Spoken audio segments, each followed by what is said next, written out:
So my name is Angela Heather Burgess, and that's William Burgess, and we live in Mount Vernon, Ohio. Our furnace started leaking water. We called, we had a service tech came out, kind of said, hey, this is gonna be the cost of you guys to fix it or out of pocket. And I was like, oh. And I said, well, my husband is a disabled veteran. I said, who is unable to work. And I said, so, money's tight. I'm the one who works outside of the home. And he said, okay, well, you might qualify for a program. I'll call you back. And I said, okay. He called me back within, 5 minutes? Yeah.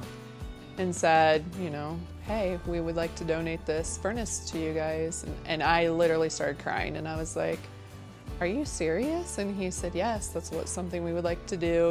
Here's the company, and they donate one a year, and we feel that you guys are the best for candidates for it. And I got off the phone, I'm like, you're not gonna believe this. And I told him, and I couldn't believe it myself. And so, it definitely came at a good time. I believe it was a week or two before Christmas. Cosby was amazing. I think this all happened on a Friday, and Monday morning they were here first thing in the morning, had the new furnace put in for us, answered all his questions. Thank you, from the bottom of our hearts. Like I said, it's very blessed, very blessed.